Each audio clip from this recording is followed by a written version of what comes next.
Greetings and God bless you. I want to give you a few terms to think about. Weary, tired, overburdened, worn out. Can I stop there? You get the picture? I think we can all relate to those terms. Those are terms that we're not only familiar with, but we've also learned to live with and coexist in our life. I want to suggest to you, my friend, that many of us are carrying our past around like baggage. And what we're carrying is preventing God from doing anything new, fresh, and exciting in our current season. In this particular teaching that we're going into, God is making us a deal that we cannot, in fact, absolutely cannot refuse, entitled, Beauty in Exchange for Your Ashes. Will you accept?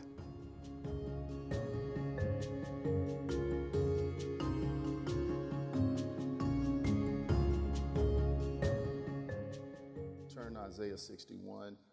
We're going to read verses 1 through 4.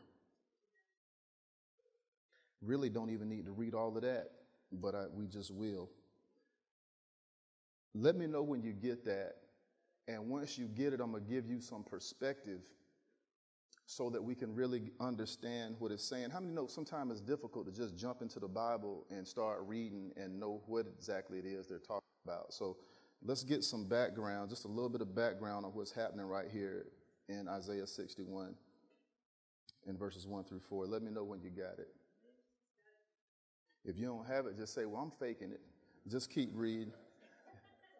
We still love you. All right, we got that. I've done that too. All right, so here's what's happening, and I think it's interesting. We have the privilege of looking at the people of God at a time when they don't really look like the people of God. Neither does their situation or their circumstance indicate that they are the people of God, yet they are the people of God. They are coming fresh out of slavery, out of years of bondage and oppression, where their will has been beaten into submission, Brother Charles. And through the oppression, they have been forced to think, act, and talk a certain way. Everything that they knew about who they were and everything that they understood about their identity had to be erased as they had to adjust everything about who they were just to be able to survive what they were going through.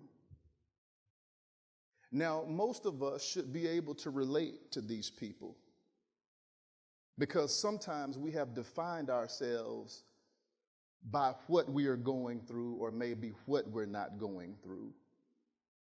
And not only that, many of us, if we are not in a certain system right now, we are fresh coming out of a system that caused us to make adjustments to who we were to survive it. And that can be a strange thing, because sometimes you have to become something less than what you were supposed to be to come through hard times. And it's hard to shut it off when you need to. And you can begin to wonder and ask yourself, why aren't certain things coming to me or to my life that should be coming, when it is the fact you have not gotten out of character so that it could come. And so God in this text is giving people like us a word of encouragement through the prophet Isaiah. And he's telling them that I'm getting ready to do something new and something fresh in your life, but I don't want what you have gone through in the past to be the reason you cannot experience and enjoy this new fresh thing that I'm about to do. And so here we find the prophet saying to these people that look like us, the Spirit of the Lord is upon me, because the Lord has anointed me to preach good tidings unto the meek. He has sent me to bind up the brokenhearted. Now you can find where you fit anywhere in this at any given time. To proclaim liberty to the what? Captives. freedom to those who are locked up, and the opening of the prison to them that are bound, to proclaim the acceptable year of the Lord and the day of vengeance of our God, to comfort all that mourn, to appoint unto them that mourn in Zion. And in Bible, Zion is either a people of God or a place of God. To give unto them beauty for ashes. Say that with me. To give them beauty. I can't hear you. Beauty for ashes. To give them beauty for ashes. The oil of joy for mourning, the garment of praise for the spirit of heaviness, that they might be called trees of righteousness, the planting of the Lord, that he might be glorified. Fourth verse, and they shall build the what? Old wastes. Talking about past. They shall raise up the former desolations, and they shall repair the waste cities, the desolations of many generations. I want to use for a subject straight from the Bible this morning, beauty for ashes. It's going to make sense in a minute. Beauty for ashes. When this came to me, it came to me in the form really of a question, because God in so many ways is asking whether or not we would like to be a part of that deal. He's making a proposal to you and to me this morning, because he's always been a covenant God from Genesis to Revelations. Covenant just simply means, I will do this if you do that. It is a contract between two people that requires action on both parts, making an exchange. And so this morning, God is presenting to each one individually, will you take my beauty in exchange for your ashes? Ashes is symbolic of what you lost, what died, what was destroyed, and even some of the things that we've done in the past that we are ashamed of. You know those old ghosts that whisper to you while you smiling and laughing and being the life of the party, but something in the back of your mind talking to you. While you're talking about faith in God and believing and turning and becoming a better person, there's something in the back of your mind talking about, you got the audacity to think you can change. What you talking about being a better person when you such a bad, you know what, you know those things that talk to you. Don't act like I'm the only one with borderline schizophrenia. You talk to yourself in several different languages. The ashes represent the residue of all of those things I just mentioned that somehow keep reminding you about what you have gone through. Not in it no more, but the talk you hear in your head can sometimes make you think you never came through it, but that you're still in it. And if you think you're still in it, Brother Dennis, you'll start acting and thinking and talking and behaving like you never left it. One of the main reasons, Nico, that most of us cannot press into, Deke taught us that last week, didn't he? Taught a real good word, press. One of the main reasons we cannot press into the fullness that God has for us is because of what we went through. And when you get a bad understanding of why you had to experience and go through certain things that you don't think you should have, you will use what you went through to disqualify you from experiencing anything more in God than you already have. We in church, but I know people that go to church all the time, and I'm going to tell you, they'll never experience anything more with God than just going to church. Because in their hearts, with the Bible open, and the preacher talking about new creation in Christ Jesus, they still see themselves as who they used to be and not as who they are evolving into. And so for many times, we've come to church and we've heard the preacher preach things that never come to pass in our life. And we've seen God say things sometimes in our quiet moments that we've never seen come to pass. And we blame the church and we blame the preacher and we blame God. But the truth is, many times it's us, because we are choosing to hold on to the past. And the things we're holding on from the past is preventing God from doing anything new and fresh in our present. Some things God speak to you on Sunday mornings, or speak to you through your private study, or just speak to you when you're driving down the road on I-10 traffic. Those things were meant to come quickly, but when they come to your life, they find no room to fit, because we have too many things from the past that we're bringing along with us in our present, and we're blaming everything except our own sticky fingers. And when I say sticky fingers, I'm talking about our unwillingness to let things go. I ain't gonna let that go because they shouldn't have done it. No way, I'm gonna keep that. No. You don't have a right to keep what God is finished with. Because the only place you're not going to find God is where you left and in what you left behind. And so God this morning is making a deal that we cannot nor should not refuse. You ever seen somebody who was struggling? And you come up to them and you be like, hey, look, man, let's make a deal, man. Let's make a deal. And in that deal, the deal is so lopsided because it benefits them more than it does you, and you don't care because the deal wasn't for you. It's just you got tired of seeing them struggle so much. And so God is presenting a real screwed up, lopsided, crazy deal that makes no sense to the human mind this morning. And he's saying,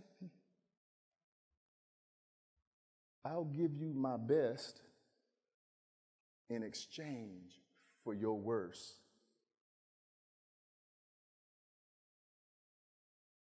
Makes good preaching material, doesn't it? Makes you get happy. It makes you shout and jump and run laps around the church. But it's a problem with the deal. This is a bad example, but it's the best I could do to help you understand and put it in perspective. This deal is almost like somebody approaching you and saying, I'll give you $1.1 billion in exchange for what you have left in your bank account. Now, I don't care how much you got left in your bank account. It can't stand beside no 1.1 billion. Some of you, if that deal was made now, you'll jump up. You how they do in the Baptist church? I'll be back next Sunday. Let me go on down to the bank. Some of y'all start pulling up them phones right now, pulling up bank. Let me see how much I got on it. Sign me up, right? But there's a problem because the deal is lopsided. And the hardest part about accepting a lopsided deal is not accepting the deal deep. That's not the hard part. I can throw a yes out there quick. The hard part about accepting a lopsided deal like that is overriding your own thinking that says to you, that's too good to be true. Teach! That's too good to be. While you getting up, looking at your balance, riding up out of this parking lot, what's on your mind is that's too good to be true. All the way to the bank, that's too good to be true. You making withdrawals, that's too good to be true. I'm trying to get you to see that sometimes actions and what we believe in our heart are on two different pages. Most of us have been taught through life's classroom that anytime you are presented with a deal, Charles, that seems a little too good to be true, I better be a little skeptical. So it's really hard to turn off the scam radar. Can I say SCADAR? Y'all abbreviate everything nowadays. Young folk, help me. How would I do that in text message form? If Janai was here, I'll ask, well, how do I SCADAR? Scamdar? Okay, well, anyway, it's hard to turn off the scam radar and not be skeptical, even when it's God making the deal. And that's a catch-22, and it becomes a problem because if you really think about it, everything God does for us is too good to be true. I'm not talking about houses, money, and cars. I'm talking about just the fact God has promised you that he gave you peace and that it's possible to have peace in spite of your chaotic life. Peace means freedom from disturbing thoughts and emotions. And some of you can't even believe that he did that. That's too good to be true because you have made excuses why you can't have peace.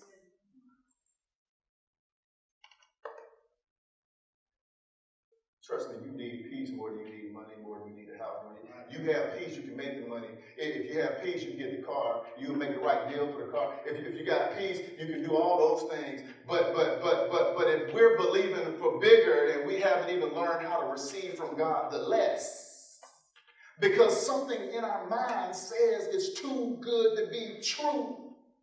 And that's something that you already have in your possession is peace. It's not something you're waiting on him to give you, but there's something in our subconscious that believes it's too good to be true based upon my current circumstances. So you can say what you will. I know we in church, and I know we all in the spirit.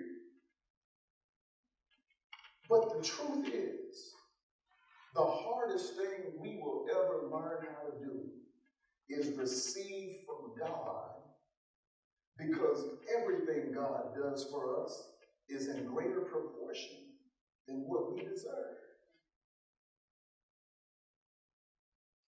Which explains why there's such a disconnect between God's people and God's blessing.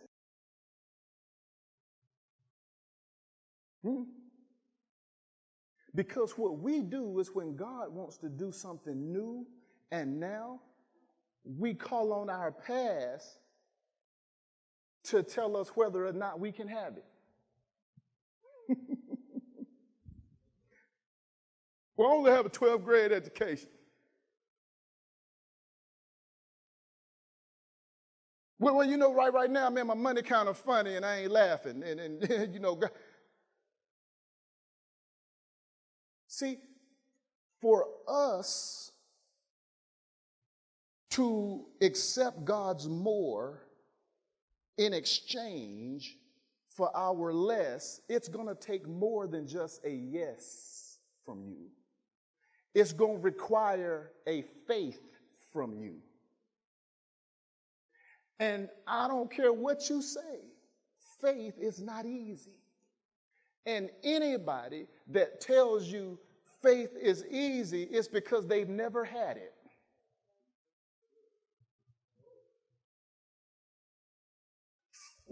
Faith makes me act like, talk like, think like I already have what I'm begging God to do. And if that's not enough, the Bible says in Hebrews 11:1, faith is the substance of things that I can't see, but I'm hoping for it. There's an evidence, there's a seeing. Faith is something hope for. It's the evidence of things I can't see. So what does Bible faith really mean? It means I have to have a belief so strong that it is as though I already have what I'm waiting on, even though it hasn't shown up yet. Are you willing to look like a fool while you wait?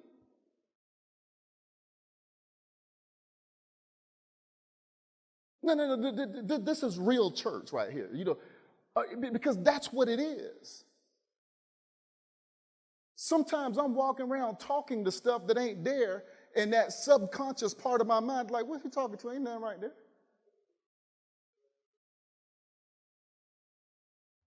So what he's saying about the deal is it's going to require not a yes. Matter of fact, he's saying don't even say yes. The only correspondence we have in this deal is going to be faith or no faith, which is going to require me to believe that God can pull this deal off before God finalizes it. Which means I got to believe the deal is done without a signature, without a stamp, without a notary. So in other words, the deal cannot be finalized unless I can believe God can do it before God does it. And it's an exchange. Watch this. Watch this. D, you come here real quick. Bring your pen with me. Remember, a covenant is two people making the deal happen. So God says, I love you, but I don't trust you like that. I'm not going to give you beauty because you'll keep my beauty and the ashes. He said, I love you a lot, but I don't trust you like that. He pulled a Chris Tucker on you. Same time, same time. Same time, same time. No, you want to hesitate. You ain't getting it together. Same time, same time. Thank you. He loves you, but he don't trust you like that. For this to happen, I've got to release something as he's releasing something at the same time, which is an indicator that I believe before the action has been finalized. So why in the world is God making a deal this morning? Because God cannot do anything in your or my life without our permission. Listen to me. I don't care what church has taught you. If God were to take anything from you, even something bad, without your permission, it would make him a thief. And that goes against his nature. So he has to make a proposal and leave it up to you whether the deal gets done. So he's saying to each one of us this morning, I'll give you beauty in exchange for your ashes. Notice he didn't say, give me your ashes for my beauty. He says, make no mistake about it who's initiating the deal. I am, not you. You've grown comfortable toting ashes. Bragging about what you came through, but won't admit it's still with you. You know, I done came through it. I done came through it. Well, why are you still bringing it with you? So he says, you don't even know what's good for you. I'm initiating the deal. I'm going to give you beauty in exchange for your ashes because God understands there are some of us in here this morning. I ain't talking to the church down the street. I'm talking to you. There are some of us in here this morning that's carrying ashes. The residue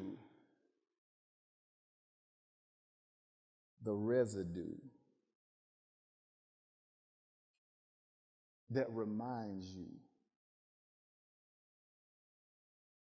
of who hurt you, who lied, who left you, who betrayed you. Oh, and even the fact you did all of that stuff I just named to somebody too. Because, you know, we good for getting faces of people that hurt us, but you didn't hurt all of them too. You didn't cheated, you didn't lied, you didn't betrayed, you done been a dirty, nasty, trifling dog, just like the people that have done to you. And if you reaped it, why are you so surprised you sold it? Right now, I'll go buy you a bag of tomato seeds, and I dare you to plant it and expect lemons to grow out of it. Whatever you put in the ground is what's coming back out. There's a lot of unresolved issues in our life. People you have not forgiven. Let me go further. You haven't even forgiven you. And what you don't realize is when you carry anything too long, it stops being luggage and it becomes baggage. Do you know there's a difference between luggage and baggage? I didn't until I got this word. Luggage was meant to be taken with you to a certain place and unpacked. Y'all, I got my prop this morning. Watch this. Bam. All right. Been a while. Wanted a bigger one, but hey, trunk ain't that big. This is luggage. This is proper. Man, I got a lot of stuff, but I got to get from here to here. Here I go. I made it to my next stop. Let me unpack and unload because I don't need it no more. It was only assigned to get me from here to here. Now I can move on. That's luggage. But something interesting happened when I looked up baggage because I thought it was luggage, just a different term. Baggage means, one of the definitions in Merriam-Webster for baggage, check this out, it's crazy. Baggage is feelings. I could stop right there and just walk out. Because every one of you always in your feelings. Feelings is your God, and feelings, when feelings tell you to do this and that and the other, feelings is your discernment, feeling is your God, feeling is everything. Watch this. Baggage is feelings, circumstances, and beliefs that get in the way. That is what that definition said. That was the third definition for it. Feelings, circumstances, and beliefs that get in the way. Hold up. A lot of us know we have baggage, but we don't do nothing about it because we just throw Louis Vuitton on it and make it look better than what it is. Huh? Hold on. I know I got baggage, but hey, y'all, that's a Nautica. Y'all ain't following me. It's baggage, but I paid a lot for it. It's fashionable. And you know what we do? We carry a bunch of junk around and we make it fashionable. We put big names to it. And nowadays, stuff that you used to just say, my child is bad, now everything ADD. And we just put these big names to everything to make it more sophisticated. And the truth is, you have elementary problems and you're trying to give it a sophisticated name. Stuff elementary, what I mean, stuff you carrying from second grade, third grade, fourth grade, fifth grade. And if you skip the rest,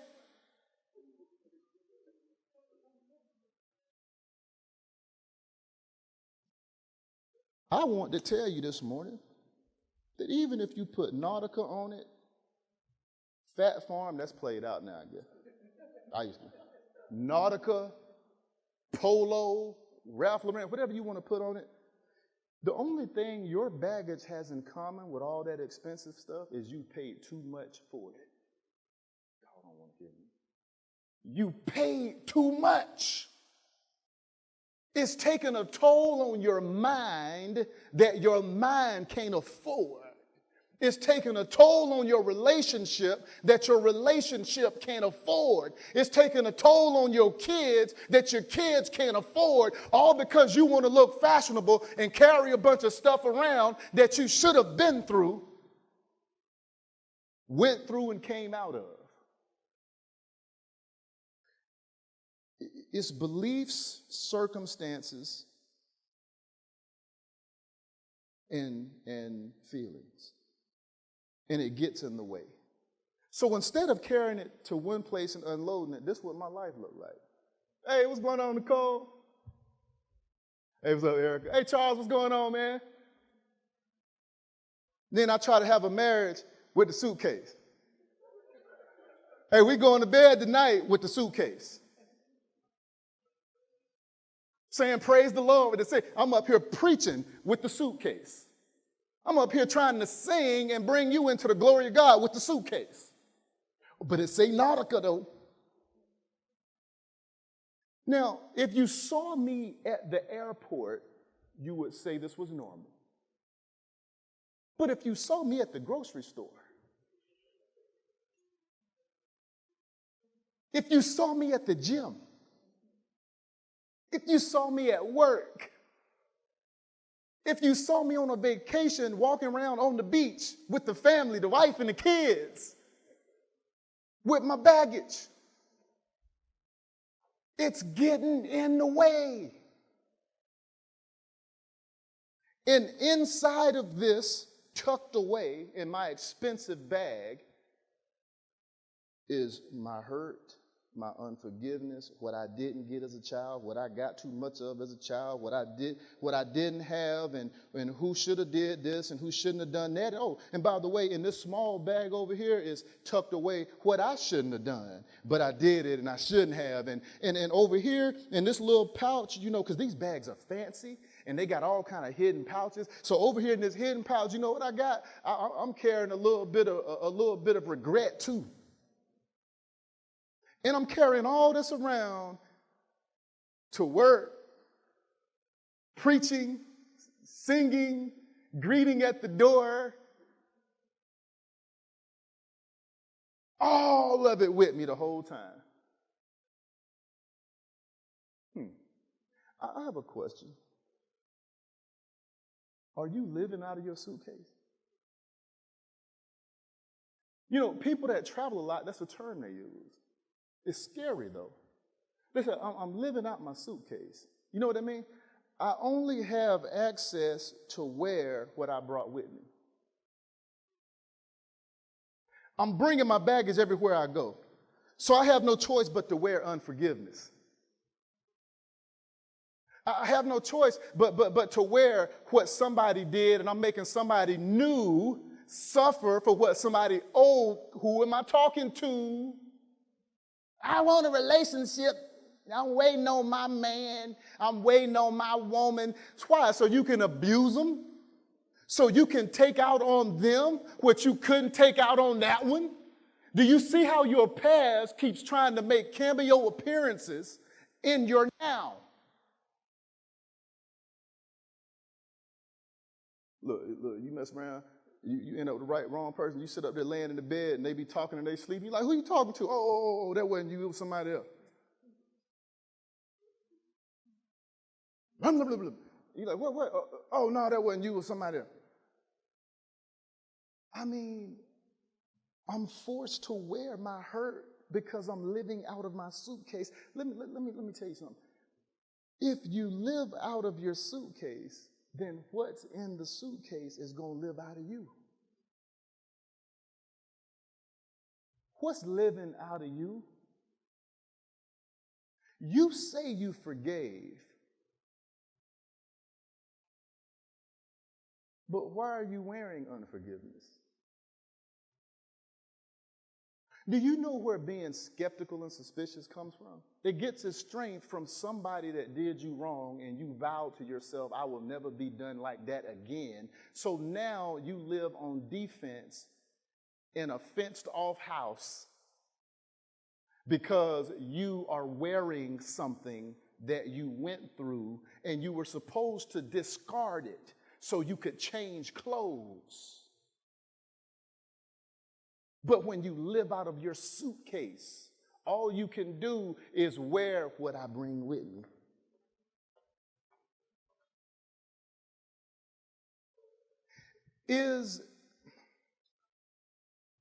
If that's God, and this is my baggage,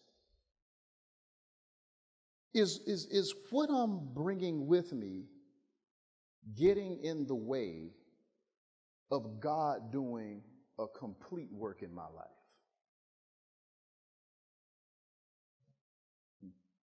Are my feelings, because that's part of what this baggage is, are my feelings getting in the way of God doing a complete work. You know, how I feel. I feel like coming to church. I don't feel like it. I feel like loving someone today. I don't feel like it. I feel like doing what's right. Well, I don't feel like. Are your feelings getting in the way of God doing a complete work? And when you have lived your life only getting some of everything, you don't see a big deal only getting some of what God has for you.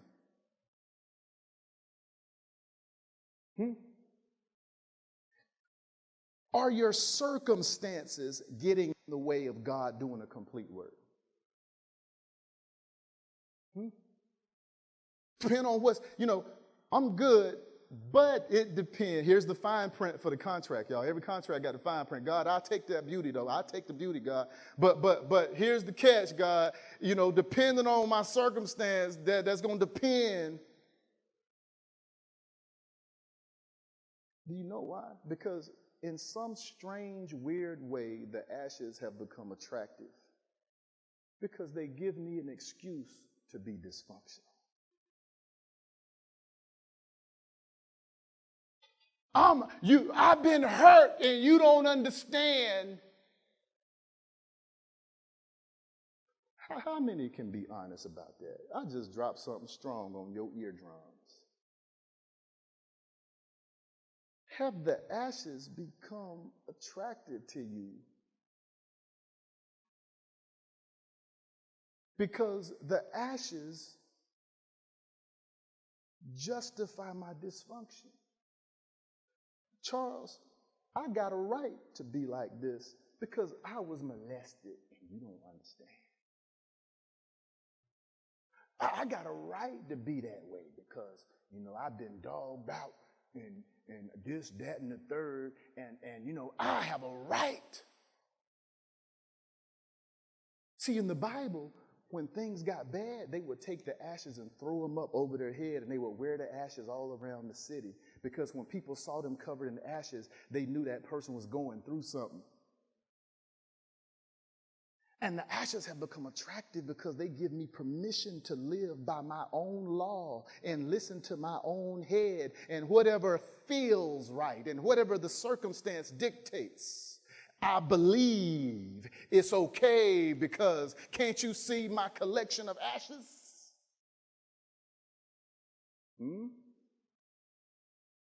Is this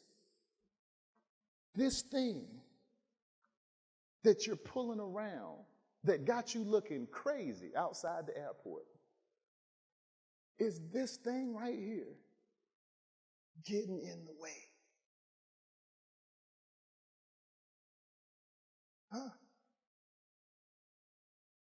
Okay, it's getting in the way, and that should be a problem for you. Not because I'm saying it is, but because to carry stuff around that God is finished with is in direct contradiction to the scriptures. Turn to Matthew 11 and 28. I'm almost done.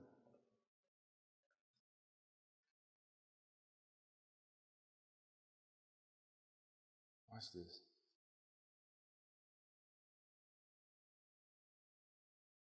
It would be one thing if I said it, right? But the problem is it's in direct contradiction to the scriptures.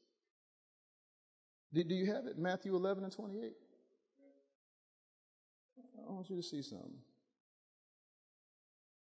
Watch this. You have it?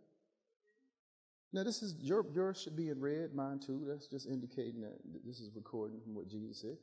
Jesus said, "Come to me, all of you." That includes every justification that would try to talk you out of it. There's nothing too hard. He says, "All you that labor and are heavy laden." You know what laden means? Weighed down. Weighed down. All of you that labor and are heavy laden, come to me and I will do what? Give you rest. Look what he said. He says, "Take my yoke upon you, my chain. And look what he says, learn of me. For I am meek and lowly in heart, and you shall find what? Rest unto what?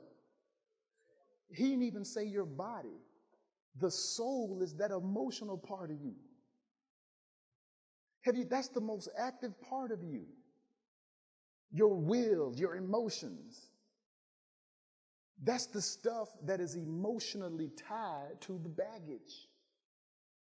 And some of the stuff we went through, as bad as it is, you have sentimental value to those things, and it's hard to let go of because you're emotionally tied. Look at this. 30th verse, for my yoke is easy. Now that's for me. It's hard to be saved. It's hard to be saved. Come learn of me, for my yoke is easy. And watch this, my what? Light mean not heavy. He said, learn what? See, here's where church messed a lot of folk up, and it got me like that. Church made a lot of people believe that it was the will of God for you to always be going through something. And for you to always, I used to be taught that the more I went through, the more anointed I would be. Until I started realizing, yeah, it'll anoint you to preach, but then you ain't got nothing left when you finish. You understand what I'm saying? He said, come learn of him. I didn't save you to put you in a situation where your life will be more miserable than it was before you gave your life to Christ. He says, come learn what I'm expecting from you and what you should expect from me. My burden is light. And the only reason you're weighed down is because you're carrying something God is finished with and something he never told you to carry. He says, I'm not going to help you carry that. Because if I help you carry that, you're going to think you're supposed to still have it with you. So I'm going to let this beat you down. I'm going to let it weigh you down. I'm going to make you sleepy. I'm going to make it do a whole bunch of stuff to you until you realize I cannot live with it. Because you cannot make the exchange without first realizing that you don't need it. When he offers you beauty for ashes, what he's saying is, will you let me give you the best part of what might have been a bad situation? See, God is a realist. I love him for that. He ain't making light of nothing we went through. But he's saying, Dennis, he's saying, can I please, sir, give you the best part out of what was a bad situation? Because sometimes we have a hard time not focusing on the part of what we went through that caused us the most pain. Can we be real with that?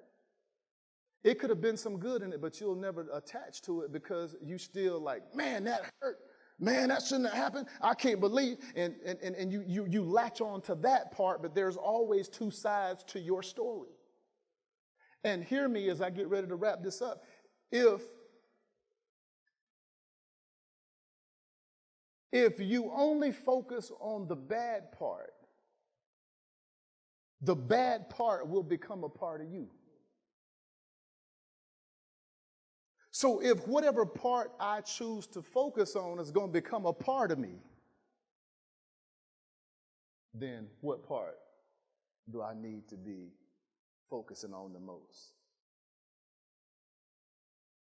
The part he's trying to give me in exchange for the worst part that I'm carrying around in this expensive bag that's getting in the way of everything that I'm asking God to do in my life. What do when you're the reason your prayers aren't answered? That's what he wants you to know today. There's a deal on the table. Will you make the exchange?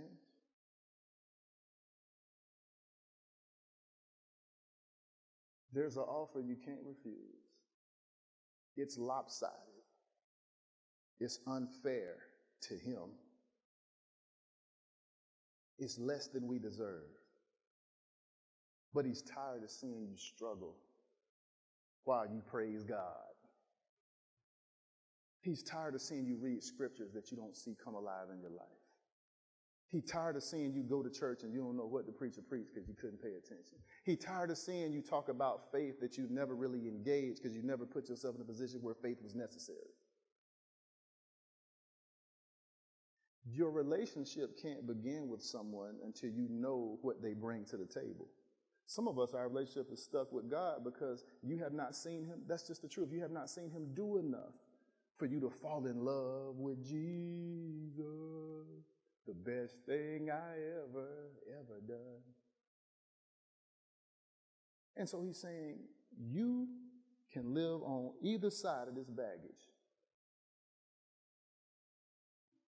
but you can't straddle it because it won't hold you up. What will you choose this day? God bless you.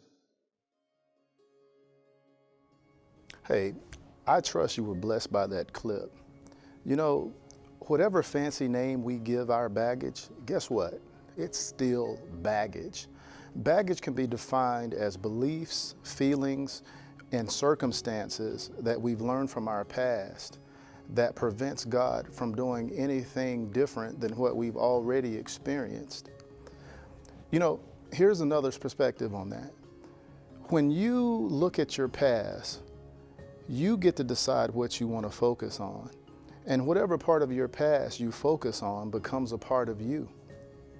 So I'm going to challenge you today to let God give you the best part, what may in fact have been a very bad situation, and then focus on that part. Until next time, grace and peace.